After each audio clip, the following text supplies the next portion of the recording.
अब even last में तो ये हो गया था, हमें डर था कि हमारी कॉपी 3 जगह चेक हो गई ना, तो टाइम के लोग नकल करके बैठे हुए।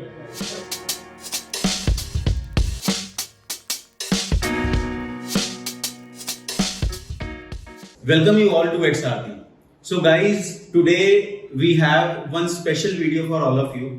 In UPSC CSC जर्नी एक बहुत ही चैलेंजिंग जर्नी जो रहता है, इस जर्नी में अगर कोई आपका साथ देने के लिए हो, कोई अगर आपको सपोर्ट करने के लिए हो, not only academically but in your mental health as well, तो शायद ये जर्नी थोड़ी इजी हो सकती है. तो to bring that message to you, we have 3 people with us जिन्होंने इस बार यूपीएससी सीएससी 2022 में फाइनल रैंक रिसीव किया है. सबसे पहले दिविज गोयल. दिविज ने 71 रैंक इस बार अचीव किया है. Congratulation Divij. Thank you so much sir. उसके बाद है Asad Zuberi, rank 86 in UPSC CSC 2022. Asad, welcome to XRP. Shubhratosh, rank 358 in UPSC CSC 2022. Congratulation Shubhratosh. Thank you so much sir. So देखिए द अमेज, कुछ चीजें बेसिक मैं आपके साथ शेयर करता हूं, फिर उसके बाद ये वीडियो आपको और इंटरेस्टिंग लगेगा. This is the rare coincidence. मैं भी इनसे यही बोल रहा था कि statistically it is a very rare thing. इन तीनों, all these 3 people are close friend right from their college. सभी लोग एनआईटी के पास आउट हैं. सभी का जर्नी भी सेम रहा है. थर्ड अटेम्प्ट था तीनों का. सेकंड अटेम्प्ट में तीनों लोग इंटरव्यू तक पहुंचे और तीनों इंटरव्यू से बाहर हुए. और उसके बाद अब तीनों का इस बार रैंक आया एंड तीनों साथ में लबासना जा रहे हैं.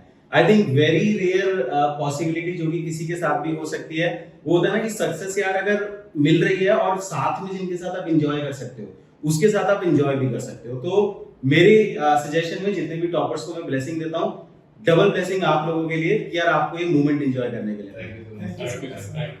Welcome guys. तो देखो यार, कुछ चीजें डिस्कस करना चाहता हूँ मैं आप सबके साथ. स्ट्रैटेजीज तो बहुत अलग अलग जगह आप लोग शेयर कर ही दोगे. ये जो पीयर ग्रुप के साथ प्रिपरेशन करना है, इसमें आप सबका एक्सपीरियंस कैसे कैसे रहा? पॉजिटिव भी, नेगेटिव भी, किस तरीके से आपने एक दूसरे को सपोर्ट किया? There are few things that I want to discuss. सबसे पहले द्विज, आपका एक्सपीरियंस कैसे रहा इन सबके साथ? सर, मेरा एक्सपीरियंस बहुत अच्छा रहा. स्पेशली लास्ट ईयर जब हमारा इंटरव्यू में तीनों का नहीं हुआ था, तो हमने ये सोचा कि हो सकता है कुछ पॉजिटिव हो, नेक्स्ट ईयर हम तीनों शायद साथ में लबास ना जाए. तो जो हमारा इंटरव्यू ग्रुप है उसका नाम था डिस्कशन सपोर्ट ग्रुप. जो हमारा तीनों का पीयर ग्रुप है, जहां पर हम तीनों हैं, टेलीग्राम ग्रुप है, उसका नाम है discussion support group.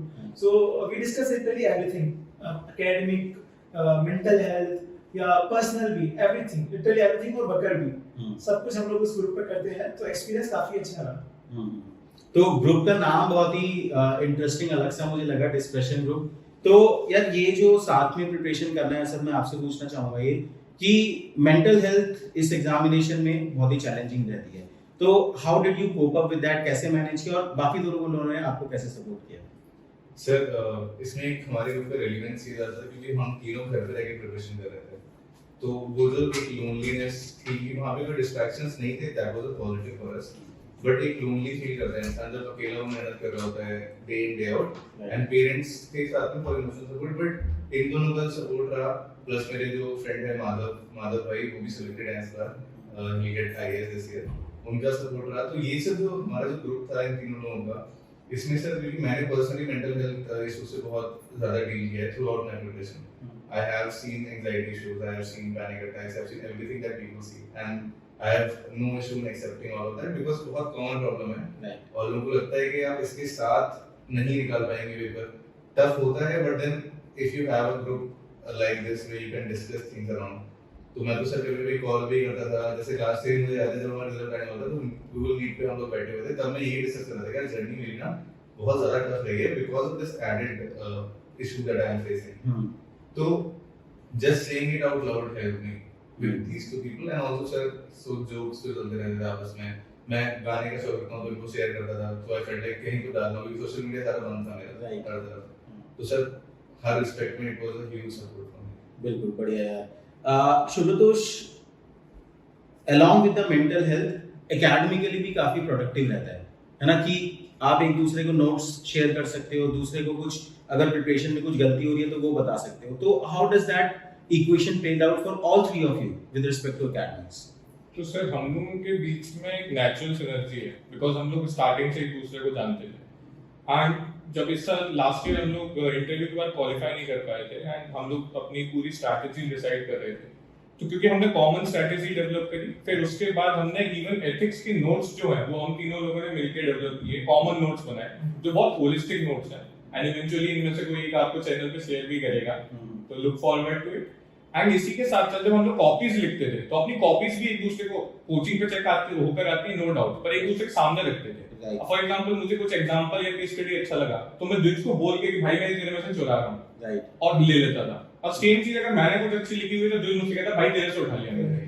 Same cases with Asad. तो असद के केस में क्या है कि अच्छे एग्जांपल्स, अच्छे सिनेरियोस डालना, केस स्टडीज डालना, तो हम लोगों के बीच में कॉमन हो गई थी। अब इवन लास्ट में तो ये हो गया था, हमें डर था कि हमारी कॉपी सेम जगह चेक हो गई ना, तो कहेंगे लोग नकल करके बैठे हुए हैं, बिकॉज़ बहुत कॉमन चीज है। जिसमें एक और पॉइंट मैं ऐड करूंगा कि क्योंकि हम तीनों की अगर एक ग्रुप में ना हर किसी की स्ट्रेंथ अलग होती है और वीकनेस अलग होती है। For example Shubhdosh is excellent in general studies, तो उसके जीएस के पेपर्स पिछली बार भी अमेजिंग स्कोर, इस बार उससे भी बेटर स्कोर है, और मैं बहुत फेल कर रहा था जीएस में। सर मेरा last year I had only 386 in GS, जिसकी वजह से मैं बाहर था लिस्ट से। तो मैंने सर इसकी कॉपी देखी कि भाई किस तरह से लिख रहा है, क्या एग्जांपल्स डाल रहा है, क्यों ऐसे ऐसा होता है कि मुझे क्यों नहीं मार्क्स मिल रहे हैं। It is a positive mindset कि भाई इसको मिला है तो I can learn from it. तो वो मैंने इससे सीखा, और मैंने इस बार अराउंड 21 मार्क्स का जंप लिया इन जीएस, और एंथ्रो हम दोनों का ऑप्शन था, सेम जगह पर हम लोग टेस्ट सीरीज लिखते थे, तो उससे हमें जो सर फायदा मिला। तो शायद मेरा शायद ऐसे का थोड़ा सा बहुत अलग लिखता हूँ, थोड़ा अलग लिखता था, तो उन लोगों को वो देख के शायद कुछ हेल्प मिला हो। तो क्योंकि ग्रुप में सर अलग बंदे के अलग स्ट्रेंथ है, अलग वीकनेस है, लोग अपनी वीकनेस दूर कर सकते हैं through this kind of the best part was कि हम तीनों में आपस में कंपटीशन कभी भी नहीं था, हमेशा एक हेल्पिंग हैंड था, और वो अभी भी है। मतलब हम कॉम्पीट नहीं करते एक दूसरे से कि एटलीस्ट इस ग्रुप में तो कंपटीशन नहीं, जो भी अच्छा मिल रहा है आपस में शेयर कर लेते हैं। I was about to come to this question यार, कि नॉर्मली मैंने पीयर ग्रुप में ये क्वेश्चन देखा है कि एक टॉक्सिक कंपटीशन आ ही जाता है ना, तो how did you manage that? इसका एक बहुत सिंपल सा आंसर है कि हमने कहा कि भाई 1000 सीट है, हमें चाहिए 3, तो इन 3 में कोई कंपटीशन नहीं है। उसके बाद जो बाकी बचे कुछ 997 है, इनसे कम्पीट करो। राइट, आप उसके 3 में कुछ नहीं करना और एक दूसरे को धक्का देना है। लिटरली आप ऑनेस्टली ये बात मानो कि हमने तीनों ने एक दूसरे को किसी न किसी तरह से पुश किया है। असद डाउन हुआ, मैंने पुश किया, मैं डाउन हुआ, दूसरे असद पुश कर रहे हैं, and this was the way कि हम लोग तीनों साथ में जा रहे हैं। बहुत अच्छा हुआ कि and I would like to add here कि जब लास्ट ईयर हमारा तीनों का फाइनल सिलेक्शन नहीं हुआ था और 5 दिन बाद प्रीलिम्स था, तो हम लोग एकदम मूड में नहीं थे। असद तो बिल्कुल भी मूड में नहीं था कि प्रीलिम्स फिर से दे सकते हैं, तो बट हमने एक दूसरे को हैंड करके खींच लिया कि नहीं देखिए आते उसके बाद घूमने चलेंगे, एक हफ्ते चिल करके आएंगे, देन वी विल डिसाइड कि लाइफ के साथ क्या करना है। हाँ यार, मतलब तीनों लोग अगर एक साथ इंटरव्यू से बाहर हो, मतलब इट इज लाइक कि कैटास्ट्रोफ, उसको झेलना आसान हो गया कि all of us were together in it. ये बात दुज ने कही भी थी रिजल्ट के बाद, मुझे आज भी याद है। उसने कहा कि यार बस एक चीज अच्छी हुई है इस रिजल्ट से, वो ये कि हम तीनों बाहर हैं और अभी भी तीनों रेस में साथ में ताकि कुछ कर सकते हैं दूसरे को। सर वो 5 दिन थे, 30 मई को रिजल्ट आया था 2022, 6 जून को प्रीलिम्स था। 5 दिन पूरे दिन गूगल मीट पे पीवाईक्यू सॉल्व हो रहे थे। मैं क्योंकि सर अपने आप से पढ़ने का मन ही नहीं था, लेकिन ये लोग साथ में पूरे से थोड़ा पहले इंटरव्यू हो गया था, तो वो थोड़ा हम लोग को पढ़ा रहा था, सारी चीज रिवाइज कर रहा था, पीवाईक्यू सॉल्व कर रहा है, और सिर्फ उसकी वजह से मेरा प्रीलिम्स क्लियर हुआ, वरना मेरा सर प्रीलिम्स नहीं क्लियर होता। अरे अमेजिंग यार, अमेजिंग। तो इंटरव्यू से तीनों बाहर हुए, उसके बाद प्रीलिम्स एग्जामिनेशन की प्रिपरेशन की। अब नेक्स्ट एस्पेक्ट जो मुझे लगता है यहाँ पे वो ये है कि यार आंसर राइटिंग में किस तरीके से ये हेल्पफुल हो सकता है। Why I am asking this question, क्योंकि आंसर राइटिंग में ना एक क्लियर कट रूल है नहीं अभी। अगर आप देखोगे, आप कहीं से अगर इवैल्यूएशन भी करवाते हो तो सब्जेक्टिविटी रहती है, कोई कुछ फीडबैक देता है, कोई कुछ फीडबैक देता है। तो एक ऑब्जेक्टिव एनालिसिस भी निकल के आता है जब 3 टैलेंटेड लोग, स्पेशली अगर मेंस क्लियर कर रखा है, तो आपको पता है what is the requirement of the exam. So how does it help you, एक दूसरे को रिव्यू देना, उसका कितना रोल है? सर इसमें क्योंकि हम लोग एक दूसरे कॉपीज देखते थे, चेक अनचेक दोनों, और हम लोग लाइव आंसर राइटिंग डेली कर रहे थे, तो सर उसमें ये था कि मुझे तो पता ही नहीं था कि ऐसा कोई इनिशिएटिव है, तो आई थिंक वो मुझे इन दोनों के थ्रू पता लगा था कि डेली आंसर राइटिंग भी कर रहा हूँ और वहाँ से मुझे हेल्प मिल रही है। और उसको सर जैसे अगर मैं सिर्फ ऑप्शन की बात करूँ कि मेरे दोस्त से हम लोग कॉपी शेयर करते थे, तो ऑलमोस्ट ऐसी चीजें जो नई चीजें वो डाल रहा है, फिर किस तरह से रिप्रेजेंट कर रहा है, उसी कॉपी देख के समझ में आता था मुझे। और उसकी वजह से कभी-कभी बहुत स्ट्रांग डिफरेंस होता है मार्क्स में, कि मैंने बहुत सा पढ़ा and I am getting 130 in my paper and he is scoring 155। तो मैं हम दोनों साथ बैठ के उस पर डिस्कस करते थे कि भाई इस कॉपी में इस आंसर को किस तरह से तूने इंटरप्रेट किया है, मैंने तो ऐसे इंटरप्रेट किया था। तो सर उस आंसर राइटिंग में एक वो क्रिएटिविटी तो तीनों की ओरिजिनलिटी आई थिंक अभी मेंटेन्ड है। हाँ, हम तीनों की ओरिजिनलिटी अभी मेंटेन है। आप तीनों की कॉपी देखोगे तो ओरिजिनल अलग-अलग लगेगी कॉपी, बिकॉज़ लिखने का तरीका अलग है, लेकिन जो कंटेंट है वो थोड़ा सिमिलर हो गया है। सिमिलर हो गया, राइट। तो यूनिक स्टाइल मेंटेन रहा, लेकिन कंटेंट की आपने शेयरिंग की, है ना। और आई थिंक आप दोनों का ऑप्शनल द्विज आपका एंड असद आपका एंथ्रोपोलॉजी था, है ना। तो नंबर भी काफी अमेजिंग है, 315 marks and 290 marks, I think top range में है। सर पिछले साल 276 एंड 274 साथ एक बार साथ ही प्रिपरेशन किया सर। राइट। ठीक है, तो एंथ्रो में भी आप दोनों ने स्पेशली ये स्ट्रेटजी फॉलो किया होगा कि जो केस स्टडीज होते हैं उनको शेयर आपने की होगी। हम दोनों ने साथ में एक ग्रुप बना लिया था, ग्रुप जिसमें हम लोग डालते रहते थे और लास्ट में कंपाइल देवेश भाई भी थे, हम तीन लोग थे, मैं ये और देवेश भाई लास्ट ईयर के आईपीएस हैं, सिलेक्टेड है। राइट। तो उनके साथ हम लोग अपनी केस स्टडी वगैरह शेयर सर इतना इस लेवल पे कॉमन हो गया था कि ये मुझसे सिर्फ बोल दिया था कि यार वो मजूमदार वाली केस स्टडीज मिल सकते हैं, हाँ यार वो इधर लिख सकते हैं।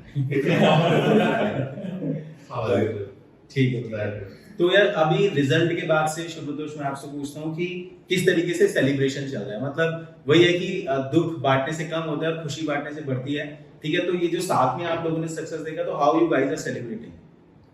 सबसे पहले तो ये हुआ था कि रिजल्ट मेरा और न्यूज़ का तो हमारा कॉल पे ही थे, हमारा तब देखा था, और उसके जस्ट बाद असद का चेक किया, और जैसे ही पता चला कि तीनों अंदर है तो तीनों इतने खुश हो गए कि भाई बस अब तो लवाजना साथ में चलना है। राइट। एंड पता नहीं ये इस बार कुछ ऐसा सीन क्रिएट हुआ है कि जब से रिजल्ट आया हम लोग इतने बिजी हो गए हैं कि हम लोग आपस में नहीं मिल पा रहे थे। तो फॉर्चुनेटली आज आपके थ्रू प्लेटफॉर्म के थ्रू हम दोबारा साथ में मिल पा रहे हैं रिजल्ट के बाद। तो अब आज से सेलिब्रेशन चालू होंगे और देखते हैं कब तक चलते हैं। सर एक मैं ऐड करूंगा कि जो आपस में जो केयर का एक मतलब एलिमेंशन था सर, वो इतना ज्यादा था कि पीडीएफ में तीनों का नाम देख के बिना हमने पेरेंट्स तक को नहीं बताया रिजल्ट क्या आ गया। पहले अपना देखा, न्यूज़ का देखा, शुरू सर का, उसके बाद रिजल्ट बताया। इस चीज का आप एक इंटेंसिटी इस वे पे भी सोच सकते हो कि मेरे पेरेंट्स से पूछ रहे हैं, जैसे मैंने अपना बताया कि द्विज का क्या होगा, उसके जस्ट बाद पूछ रहे हैं असद का क्या होगा। तो उन्हें भी पता है कि हम सब साथ में ही किए हैं, दे वांट कि तुम तीनों साथ में ही सक्सीड करो। So like a family you guys have. Exactly. जब मैंने अपनी मदर को बताया, then she asked me शुभतोष और असद कि दोनों का क्या रहा। जब उनको बताया तीनों का हो गया तो she was very happy कि तीनों का हो गया, तीनों साथ में जाएंगे। बहुत बढ़िया, बहुत बढ़िया। एंड इनफैक्ट एक चीज पहले भी अभी हम डिस्कस कर रहे थे कि जब आप लोग कॉलेज से निकल रहे थे तब द्विज ने कुछ बोला था कि शुभतोष को, जब मैं इसको सी ऑफ करने गया था कॉलेज में, हाँ, तो मैंने अपने इंस्टाग्राम पे स्टोरी डाली थी जब ये ट्रेन में था, तो ट्रेन से बाय कर रहा है, तो मैंने एक स्टोरी डाली थी कि कोई नहीं अभी के लिए बाय, बट हमारा दोनों बस पर अवस्था तक का साथ है। तो अब उसकी पॉसिबिलिटी सोचो, 4 साल बाद जाके पच्चीस वेरी वेरी रेयर पॉसिबल, बहुत रेयर चीज है। एंड ऑनेस्टली तीनों लोग जो एक ग्रुप के हैं वो तीनों के तीनों एक साथ अंदर जा रहे हैं, बाहर भी एक साथ हो रहे हैं, उनके अटेम्प्ट्स भी सेम हैं। सो रेयर पॉसिबल, नेचुरल, मतलब कुछ यूनिक है ये चीज। और हम तीनों बहुत अलग बैकग्राउंड से, एग्जैक्टली, हमारी चीजें भी बहुत अलग हैं। अगर मैं शेड्यूल की बात करूं, एक जो जैसे कुछ लोग मॉर्निंग में पढ़ते हैं, कुछ लोग शाम में पढ़ते हैं, तो हम लोग का शेड्यूल भी बहुत डिफरेंट है। इवन हमको मीट पाने के लिए भी कॉमन टाइम देखना पड़ता है कि हम तीनों साथ में मीट पे आ सकते हैं। जैसे कि मैं मॉर्निंग पर्सन हूं, मैं सुबह 5 साढ़े 5 बजे उठ के पढ़ता हूं। मैं रात में पढ़ता हूं सर, दिन भर पढ़ता हूं। और मैं इन दोनों के बीच में हूँ, मध्यम मार्ग वाला सीन है। मैं 8 साढ़े 8 बजे उठ के फिर पढ़ता हूँ और 12 बजे बंद कर। तो कितना टाइम आप लोग ये जो गूगल मीट बोल रहे हैं, जूम बोल रहे हैं, जहाँ पे कितना टाइम रेशो क्या रहता था? मतलब डेफिनेटली इंडिविजुअल स्टडी भी बहुत इंपॉर्टेंट है, मोस्ट पार्ट ऑफ इट। तो क्या रेशो रहता था, कितना टाइम आप साथ में?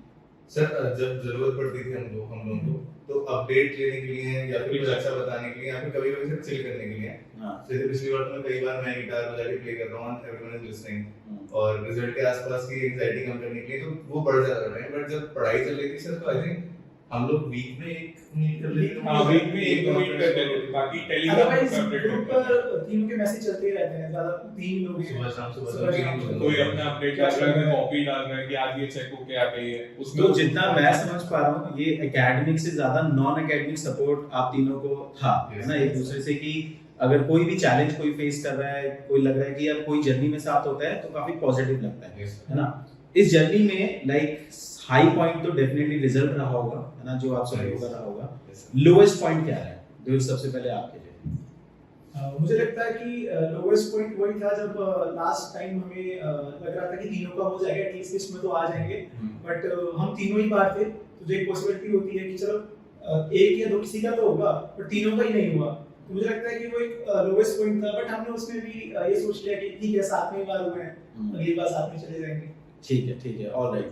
तो ये स्टोरी तो हम सुन चुके हैं। अब असद एक चीज मैं आपसे पूछता हूँ कि इस एग्जामिनेशन में, है ना, looking up to the prelims examination जो अभी हुआ है, एक बैकअप का रोल क्या है? लाइक मैंने अभी आप सबकी प्रोफाइल देखी, वर्किंग प्रोफाइल है, और भी आप बैकअप्स थे, पॉन्डिक्स में भी थे दिविजा, तो सबके पास एक बैकअप प्लान था। जिस टाइप का ये एग्जामिनेशन है ना, what is the importance of backup specially with respect to your mental health? Yes sir, तो जैसे मुझे एक बात रियलाइज हुई बाद में कि एग्जाम इज बिग, बहुत बड़ा एग्जाम है, क्वालिफाई करने को हम लोग we are all putting effort, but this nothing is greater than your mental, physical health, emotional wellbeing. क्योंकि सर मुझे लग रहा था कि जैसे लगातार अटेम्प्ट्स निकलते जा रहे थे ना, मेरी मेंटल हेल्थ डिटेरियोरेट होती जा रही थी, and my mental health issues वो सिर्फ और सिर्फ UPSC is not to blame for it, वो उससे पहले से चल रहे थे, बट वो एक्सेंचुएट हो गए थे because I was lonely and everything. तो सर मुझे लगता है कि जो बैकअप प्लान था वो एक सेंस ऑफ सिक्योरिटी देता ही है, और हम तीनों के चार्टेड आउट थे। फॉर एग्जांपल शुरुतोष के excellent score 99.5 percentile around set chat में है, Luis got Pondix, I got LAM fellowship of PRS India, so I was trying to exit into public policy domain ताकि मेरा ये जो एक्सपीरियंस है वो मैं कहीं और काम ला सकूं। ठीक है। तो सर बैकअप की इंपॉर्टेंस इस रिस्पेक्ट में है कि फॉर एग्जांपल 3 अटेम्प्ट हो गए मेरे, अभी अगर मैं उसी इकोसिस्टम में अटेम्प्ट देता रहूंगा, I will be making the same mistakes, and those mistakes are not because of my lack of studies और preparation, those mistakes are because मेरा माइंडसेट नहीं सही है, मेरा मेंटल हेल्थ जो है वो ठीक नहीं है, और उस वजह से मैं आइडेंटिफाई भी नहीं कर पाऊंगा। तो अगर आप एक सही टाइम पे एग्जिट ले रहे हैं इस एग्जाम से, इस बार it was very clear none of us going right business, कोई तैयारी भी नहीं कर रहा था इसकी, कि आप सही टाइम पे एग्जिट ले रहे हैं, क्योंकि वो आपके लिए स्ट्रेटेजिकली फायदा करेगा। आप 1-2 साल बाद दोबारा अटेम्प्ट कर सकते हो once you see what is going around you, क्योंकि आपको वो मेंटल हेल्थ आपकी इंप्रूव होगी तो आपकी परफॉर्मेंस ऑटोमेटिकली इंप्रूव होगी। You have put in the required amount of effort, but आप इस पे स्ट्रेटेजिकली थोड़ा प्लान बी पे काम करके you can come back again in a better mindset and I think इस एग्जाम को प्रिपेयर करने के लिए 1.5 से 2 साल सफिशिएंट होता है कि आपने 1.5 से 2 साल बहुत अच्छे से मेहनत करी है, 1-2 सीरीज अटेम्प्ट दी, 2 सीरीज अटेम्प्ट अगर आपने दे लिए हैं, then you get to know कि अब चीजें हो चुकी हैं, बट थोड़ा एग्जीक्यूशन में आप थोड़ा चेंज कर सकते हैं। तो इसलिए आई थिंक कि तब बैकअप ऑप्शन रख लेना चाहिए। राइट। तो सही टाइम क्या है एग्जिट लेने का, ये देखते हैं। मतलब यू आर सेइंग कि अगर आपने 2 सीरियस अटेम्प्ट दे दिए हैं, मतलब आपने लगभग 3 साल का जर्नी हो गया अगर आपने 2 सीरियस अटेम्प्ट दिए, then you should definitely look up to the backup option while not giving up on the dream of UPSC. Yes, sir. I think all three agree. Yes, sir, agreed. And the second thing is कि आप बाद में भी री-एंटर कर सकते हो अपना एक करियर पाथ सिक्योर करके, अपने आप को थोड़ा कॉम्पिटेंट बना के better in a professional way, और वो आपके माइंडसेट को भी चेंज करता है, क्योंकि जब आप केवल प्रिपरेशन फेज में होते हो ना, तो आप सिमिलर लोगों से सराउंडेड हो, तो you are in a shell जिसको आप ब्रेक नहीं कर पाते। वो ब्रेक करने के लिए नीड एक्सपोजर और बाहर निकलना पड़ेगा।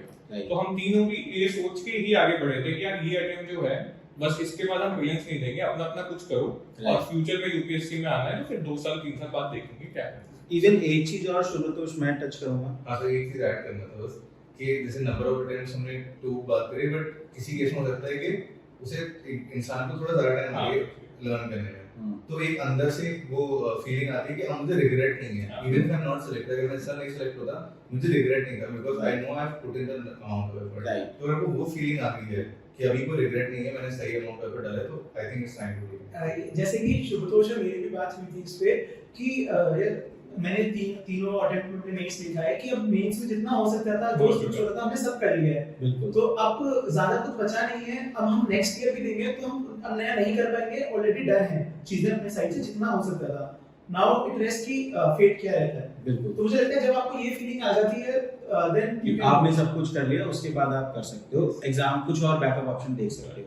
यहाँ पे ना एक मेंटल एस्पेक्ट और है शुभतोष, जो मैं आपसे पूछना चाहूंगा कि लोग क्या सोचते हैं अगर आप यूपीएससी को थोड़े टाइम थाम के, जैसे मेरा भी जर्नी में आपके साथ शेयर कर रहा था कि आफ्टर 3rd अटेम्प्ट थोड़ा रोका, कुछ और एक्सप्लोर करते हैं, देखते हैं। People have this negative mindset, they think it is a defeat, है ना, कि आप अगर छोड़ के कुछ और ऑप्शन एक्सप्लोर करो, नहीं मैं तो बैकअप प्लान नहीं एक्टिवेट करूंगा, है ना, मैं तो इसी को लड़ता। आई think very traditional and out dated emotion है वो, है ना, कि मैं नहीं छोड़ूंगा। तो what is the rule of that? क्या वो डिफीटिस्ट मेंटालिटी है या रादर वो एक्चुअली सक्सेसफुल मेंटालिटी है ना, कि वो आपके प्लान ए को ही स्ट्रेंथन कर रहा है, प्लान बी को अगर आप ओपन अप करो तो what is your take on that? So इसमें दोनों तरह के एग्जांपल रहे हैं। देयर आर पीपल जो 4 अटेम्प्ट तक प्रीलिम्स नहीं निकाल पाए एंड 5th में जाके they secured all India rank which is under 20। बिल्कुल। और बहुत ऐसे लोग हैं जिनके 6 अटेम्प्ट भी हो गए and they could not clear this exam. तो इसमें एक स्टेबल वे निकलने का वो ये रहता है कि आप 3 अटेम्प्ट के बाद या 2 अटेम्प्ट के बाद, जैसा ब्रिज ने बोला कि आप अपने आप से सेटिस्फाइड हो कि मैं कर चुका हूँ, तो आप अल्टरनेट करियर देख सकते हो। फॉर एग्जांपल मैंने भी सर कैट दिया, क्योंकि जबकि मैं इंटरव्यू दे रहा था लगातार, तो आपको एक फीलिंग रहती कि नहीं यार पुश करेंगे तो हो जाएगा। बट स्टिल मैंने डिसाइड किया था कि अब मैं करियर चेंज करूंगा। वो डिफीटिस्ट नहीं है, आप सोसाइटी को प्रायोरिटी दे रहे हो, आप दूसरे लोगों की बातों को प्रायोरिटी दे रहे हो, इसलिए आप ये सोच रहे हो कि नहीं यार मेरी डिफीट कंसीडर की जाएगी। आप अपने आप को, अपनी फैमिली को सेंटर में रख के फिर सोचो कि यार पैरेलल करियर ग्रोथ मैं अगर कर लेता हूँ उसके बाद फिर आता हूँ यूपीएससी में, तो चांस तो मेरे पास तब भी है और एट द सेम टाइम मैं फाइनेंशियली और मेंटली बेटर पोजीशन में हूँ। सेल्फ कॉन्फिडेंस और सेल्फ वर्थ एकदम जीरो हो जाती है इस एग्जाम में, because you see so many defeat. It's good to because ये आपको हम्बल बना देता है लास्ट में। हां, it teaches you how to accept your defeat, but at the same time it takes your self confidence and self worth. तो आपको लगता है I am good for nothing, अभी मैं क्या कर रहा हूँ, आउटडेटेड ग्रेजुएट हूँ, मेरे साथ के बंदे कहाँ के कहाँ चले गए हैं। तो सर वो सेल्फ वर्थ और बिना सेल्फ कॉन्फिडेंस के आई थिंक वो आपके पेपर में भी दिखेगा while writing the answers, and interview में तो और ज्यादा दिखेगा while answering the question. Also sir to add up to this एक चीज कि आप अगर एक्सपीरियंस के साथ भी जा रहे हो यूपीएससी के, आप 100 टाइम बेटर पर्सन हो जब आप घुसे थे यूपीएससी की तैयारी में, विदाउट अ डाउट। और वो नॉलेज, वो एक्सपीरियंस आपको पता चलेगा जब आप पीयर्स जो नए एक्सपोजर ग्रुप में आएंगे आपसे, उनसे डिस्कशन करोगे। बिल्कुल। तो take it as a learning instead of taking it as a defeat. मैं असद की बात में ऐड करूंगा कि से जब मेरे जूनियर्स आईएम के लिए जा रहे थे, मेरे ऐसा जा रहे हैं, तो मैं स्टूडेंट्स काउंसिल में था, तो वो मेरे से एलओआर लेके जा रहे हैं, I am recommending their LOR. तो इट्स लाइक कि मैं घर पे बैठा हुआ हूं, वो लोग आईएम बैंगलोर जा रहे हैं, मेरे से एलओआर लेके जा रहे हैं। ठीक है, गॉट इट। इसमें ना एक चीज और है जो आप लोगों ने भी सरफेस से टच की कि अगर मान लिया हम 4 साल बाद, जैसे एक इंसान ग्रेजुएशन, अगर कोई इंजीनियर है तो 22 की एज पे वो ग्रेजुएट हो रहा है नॉर्मली, प्लस माइनस 1, है ना। अगर वो यहाँ पे 3 अटेम्प्ट दे रहा है और 3 अटेम्प्ट में 4 साल निकल जाते हैं, है ना, 26 ईयर उसकी एज हो चुकी है, जो मैंने अभी यहाँ पे इंडस्ट्री में देखा, प्राइवेट सेक्टर की मैं बात कर रहा हूँ। अगर आप 26 ईयर से लेके जो 30 ईयर का टाइम है, ये एक बहुत कैची एरिया है कि यहाँ पे इंसान को डिसीजन लेना पड़ता है कि वो तैयारी फर्दर करे या नहीं। अगर आप 30 ईयर की एज पे इंडस्ट्री में आप किसी भी प्राइवेट सेक्टर में एंटर कर रहे हो, it is very difficult to make career, है ना। आप में वो ईगो एलिमेंट भी आ जाता है ना, कि आप अपने पीयर ग्रुप से चाहे बेटर नॉलेज हो, लेकिन पीयर ग्रुप को ये दिखता है कि यार ये तो मुझसे बहुत सीनियर है, आपका हमेशा उससे ईगो कॉन्फ्लिक्ट रहेगा। इन द टाइम तो इंडिया में ग्रेजुएशन में कोई ऐसा स्किल तो मिल नहीं रहा है ना, सब लोग सेक्टर में जाके ही काम सीख रहे हैं, है ना। तो इसलिए वो और मुझे इंपॉर्टेंट लगता है कि 26 उसके बाद you need to have backup, you need to have skill जिसको आप आगे जाके मोनेटाइज कर सको अपनी फैमिली रन करने के लिए। तो वो भी मुझे काफी इंपॉर्टेंट लगता है। एकदम सर इसमें मैं ऐड करना चाहूंगा कि हम लोग यही बात करते थे कि आफ्टर 30-32 आपके पास एक फाइनेंशियल रिस्पांसिबिलिटी बढ़ जाएगी, तब तक आपको फाइनेंशियली इंडिपेंडेंट होना है। एटलीस्ट टिल 30-32 को फाइनेंशियली आप इंडिपेंडेंट हो, एक स्मॉल फैमिली को सिक्योर कर सको, एटलीस्ट उनके फाइनेंस का ध्यान रख सको। तो अभी अगर हम लोग 26 में एग्जिट लेते हैं तो आपके पास 5 से 6 साल है अपना करियर बनाने के लिए, right. And talking about the reality, तो आपको मैरिज भी करनी है, आपके बच्चे भी होंगे 32-35 व्हाटएवर द एज, तो आपको सबकी सिक्योर करना है, तब तक सेविंग्स तो अभी करनी पड़ेगी, आपको अभी चीजें प्लान करनी पड़ेगी उस टाइम के लिए। तो उस चीज का भी आगे का सोच के चलना है कि हम 32 तक यूपीएससी में लगे हुए हैं, तो हम हमारे 30s में निकल जाएंगे खुद को इंडिपेंडेंट बनाने के लिए, और एपेटाइट ही नहीं रहता, most productive years of your life you are giving. तो मुझे लगता है कि जो लास्ट 20s है उसमें आपको कुछ और कर लेना चाहिए। बिल्कुल। Although when we are touching upon this issue, we should address another thing. चलो लेट्स से यार अभी प्रीलिम्स एग्जामिनेशन हुआ, बहुत सारे लोग प्रीलिम्स से बाहर भी होंगे, लेट्स से कि तीसरा चौथा अटेम्प्ट था उनका, व्हाट आर द ऑप्शंस? मतलब लेट्स एड्रेस दिस एलिफेंट। आपको क्या लगता है कि क्या ऑप्शंस उन्हें एक्सरसाइज करने चाहिए, किस तरीके से they can build any alternate career and the backup plan which we are discussing? Sir first I will start. काफी सारी फेलोशिप है जो सोशल सेक्टर में है, सोशल कंसल्टिंग में है, यंग इंडिया फेलोशिप है, रिसेंटली अभी रिलीज हुई है, तो वो लोग अप्लाई कर सकते हैं। तो उन फेलोशिप में आप सेम वर्क करते हो जो गवर्नमेंट वर्क कर रही है, जो एक फील्ड पे रह के आईएएस ऑफिसर वर्क कर रहा है, लगभग उसके पैरेलल आप वो वर्क करोगे। फॉर एग्जांपल मेरे एक सीनियर है, वो भी सीडीओ के अंडर फेलोशिप कर रहे हैं, so he is learning lot of things from CDO क्योंकि एक आईएएस है, तो उनके पैरेलल ही वो काम कर रहे हैं। तो मुझे लगता है कि अगर हम ऐसी फेलोशिप वाला एक ऑप्शन हो गया, सेकंड आई थिंक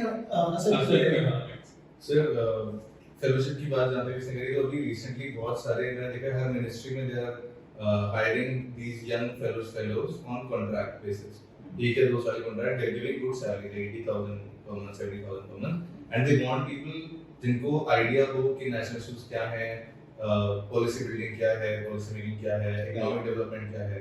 तो सर इतनी सारे ऑलमोस्ट हर मिनिस्ट्री में अभी लोग जा रहे हैं, तो वहाँ अप्लाई करा जा सकता है। अपार्ट फ्रॉम दैट सर मैंने तो खुद लैम्प फेलोशिप में अप्लाई किया था, बिकॉज तो जो लोग 25 तक हैं, 25 और बिलो हैं, उनकी लैम्प फेलोशिप है पीआरएस इंडिया की, जिसमें मैंने अप्लाई किया था। It's a very prestigious, very well known fellowship. आप आगे जाके पब्लिक पॉलिसी में मास्टर्स कर सकते हैं, पीएचडी कर सकते हैं। You can from that you can work in different human organization. I have a friend who is working in UNDP through that. तो सर जो आपने विजन देखा था कि आपको एक ऐसे सेक्टर में काम करना है जिसका इम्पैक्ट सोसाइटी में पड़ने वाला है, सो इट्स नॉट कि आपका यूपीएससी वो किल हो जाएगा, क्योंकि मेरा भी एक्सिट यही था कि मैं लैब फेलोशिप में जाऊंगा and then I will go for public policy, then study that even more. और तीसरा जो सुब्रत ऑप्शन था कि यू विल टेल बेटर। उसके अलावा आप पैरेलल एग्जाम्स देख सकते हो, क्योंकि अब तो सीसेट भी एमबीए लेवल का पूछने लगा तो कैट का एग्जाम एक प्रेफरेबल एग्जाम है जो आप दे सकते हो एंड अच्छा स्कोर करके कॉलेज ले सकते हो। And the good thing is कि 2 साल के बाद if you are going in a good college तो आपका करियर सिक्योर्ड है। फॉर एग्जांपल जैसे मैंने नीटी और एसजेएम एसओएम ये कन्वर्ट किए, they are top institutes under 10, और 3 साल के वर्क एक्स नहीं था मेरे पास और गैप भी था तब भी। सो आप भी ये चीज मैनेज कर सकते हो। एंड यूपीएससी को प्रेस्टीज पॉइंट मत बनाओ, बाकी एग्जाम्स हैं ईपीएफओ आरबीआई, आप इनको ट्राई करके जॉब ले सकते हो, देयर आफ्टर प्लान करो। मधुर भी स्टेट सब दोनों ने दिया था, स्टेट लिया हुआ है यूपीएससी में, ये दोनों पीसीएस में निकाले हुए पहले क्लियर किया हुआ है। एक अच्छा इट्स अ गुड बैकअप। तो अदर एग्जामिनेशन दिए जा सकते हैं, चाहे स्टेट पीसीएस एग्जाम हो गया, आरबीआई हो गया, नाबार्ड हो गया, even private sector like CAT हो गया, वो एग्जाम दिए जा सकते हैं। इसके अलावा एक पॉइंट और मैं करना चाहूंगा सर, जो आपका ऑप्शनल है आप उसको भी अपनी स्ट्रेंथ बना सकते हो। जैसे मेरा एंथ्रोपोलॉजी है, तो एंथ्रोपोलॉजी में अगर हम 2 साल का मास्टर्स कर लें तैयारी के साथ, तो उसके बाद अब जो प्राइवेट कंपनीज हैं वो they are hiring anthropologist, digital anthropology और कल्चरल एंथ्रोपोलॉजी, बिकॉज जैसे सैमसंग है, सैमसंग अगर किसी कंट्री में एंटर करता है, उसका मार्केट कैप्चर करता है, तो उनके बिहेवियर को स्टडी करता है। तो there they require anthropologist, cultural anthropologist. So I think कि अगर इंडिया के बाहर तो ये चीजें ये फील्ड बहुत डेवलप है। इवन नीति आयोग ने सर इस बार एंथ्रोपोलॉजिस्ट हायर किए हैं, जो पोषण अभियान है उसमें 3-4 एंथ्रोपोलॉजिस्ट हैं, रिनोन्ड एंथ्रोपोलॉजिस्ट हैं, वो कंट्रीब्यूट कर रहे हैं। ठीक है, गॉट इट। तो मल्टीपल ऑप्शन है। मुझे बस एक वेरिएबल यहाँ पे और इम्पोर्टेंट लगता है कि काफी अवेयरनेस है आप लोगों को, सबको इतना अवेयरनेस लेकिन कई बार होता नहीं है। तो मुझे क्या लगता है कि बस खाली मत बैठो, जो चीज आपको पहली दिख रही हो ना कि हाँ this is in your range, start doing it. आपको नहीं पता कि आप somewhere 6 months 8 months 1 year down the line आपको क्या समझ में आ जाएगा और आप किस डायरेक्शन में मूव कर जाओगे।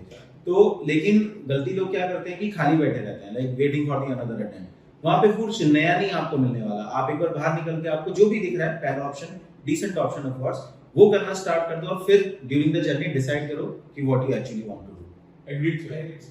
ठीक है। इसमें एक चीज और भी इम्पोर्टेंट है कि जैसे हम लोगों ने एक काफी अच्छी चीज करी, लेकिन हम ग्रुप को लाइट रखते थे, मतलब पढ़ाई की बात कर रहे हैं, सब कर रहे हैं, बट फालतू मतलब बकरी हमारी चल रही है एक दूसरे को थोड़ा सा कंट्रोल रखने के लिए, खुश रखने के लिए। एक मीम है जो मेरी और सबकी फेवरेट है, वो फाइनली रखे हम लवाजमा में क्रिएट करेंगे। तो उसका सीन ये है कि जो रजनीकांत है and he is hugging another person, पूरी devastated condition है, पुलिस की जुबान लगी हुई है और जीत गए हैं वो फाइनली, हंस रहे हैं और बिल्कुल पिटे हुए खून निकल रहे हैं। तो असल में मैं यही कहते थे कि भाई अपनी स्थिति यही है, अगर कभी सिलेक्शन होगा तो यही करेंगे। अमेजिंग। अच्छा, एक चीज और लाइक काफी कॉमन है ये, मैं देखता हूँ कि आप लोगों के साथ ये चीज हुई या नहीं हुई, कि ऐसा बोलते हैं कि जब सिलेक्शन हो जाता है तो बहुत जगह से रिश्ते आने शुरू हो जाते हैं, है ना? तो आप में से किसी के साथ ऐसा हुआ क्या? हो रहे हैं, मतलब आपको डिफरेंट झगड़े से रिश्ते आने लगेंगे, ऐसे लोग जिनको आप जानते भी नहीं हाँ। हो, लीडर्स, पॉलिटिकल लीडर्स हैं, ब्यूरोक्रेटिक लीडर्स हैं, पर हम होने नहीं देंगे सर। पर अभी सर आई थिंक अभी ये पॉइंट वजह से मेरे साथ क्या होता है, कोई आया था घर पे मिलने के लिए, तो उन्होंने बोला कि तुमने अपना बायो डेटा बनाया है। तो मैंने कहा कि बायो डेटा क्या डैब बनाया। फोटो हाइट वाइट ये सब लिख के मुझे जरा दो। मैंने कहा कि क्यों देना है, तो बोले थे कि शादी के लिए देना है, ऐसे फ्लोट करना है। लेकिन सर मुझे ऐसा लगता है कि अभी जितने भी लोग मतलब चाहते हैं आपसे शादी करना, they want to Marry the success. to clear such and such exam and not you. तो it's They always want to I think marry sir the अब पार्टनर चूज करना ज्यादा डिफिकल्ट हो गया है। हाँ डिफिकल्ट हम तो सर एक बहुत लंबा रखने वाले हैं, but I think we are all 25-26 की range में। But सर मुझे लगता है कि थोड़ा सा अगर ऑफ लेकर इंसान, there are a lot of things to do right now. अच्छा एक इम्पॉर्टेंट चीज जो हमने शायद ऑफ स्क्रीन भी पहले डिस्कस की थी, I want to ask with you, like coming from the minority community, एक समहाउ परसेप्शन है, and we need not to go in depth of it, somehow perception है कि it is challenging for you to make it into the list. तो how was your experience with respect to it? Sir yes, एक ये point है जो मुझे लगता है एवरीवन शुड नो अराउंड, कि ऐसा कुछ भी नहीं हो रहा है यूपीएससी या कहीं इंस्टीट्यूशन में that it will makes anyone tougher to get into it because of their any kind of identity. Even this is मैं माइनॉरिटी कम्युनिटी से आता हूं, मैंने जैसे प्रीलिम्स क्लियर किया, I got name brand scholarship which is scholarship by Ministry of Minority Affairs, and I got 1 lakh rupees in my account to help me prepare for mains or even for next attempts or something. Sir वो 1 लाख का मैंने test series भी use करी है, मैंने even suit सिलवाया था जो interview का, वो भी उसी पैसे सिलवाया था। तो sir coming from a disadvantage section and minority है जो भी आप आ रहे हैं, तो we need to figure out here government is actually supporting you in a lot of other ways, and you can make use of those resources to the best possible way and make your effort there, and you can make it to the list or do anything else. बिल्कुल बिल्कुल बिल्कुल, मतलब कोई discrimination का तो कोई sense ही नहीं बनता है, but actually state is there जो कि अंडर सोशल जस्टिस आता है टू सपोर्ट यू। परफेक्ट, ठीक है। तो guys let's end up this chat. Again I would like to wish all three of you have a wonderful life ahead, है ना। Services में तो आप लोग मजे करोगे ही करोगे, मुझे क्या लगता है कि हमेशा मेंटेन दिस फ्रेंडशिप, है ना। नॉर्मली कॉलेज के बाद क्या होता है कि यार आपके जो ऑफिस मेट होते हैं वो ही आपके जो फ्रेंड ग्रुप है वही बन जाता है। आप लोगों ने दोनों चीजों को साथ में मर्ज कर दिया तो this is the most amazing thing that can happen to any individual. तो कांग्रेचुलेशन एंड एंजॉय योर लवासना phase about. Thank you so much, thank you so much, And thank you for being a part of our journey. एक चीज और common है, हाँ sir, एक चीज और कॉमन है वो है शादी। yes sir. ठीक है, Thank you so much. Thank you.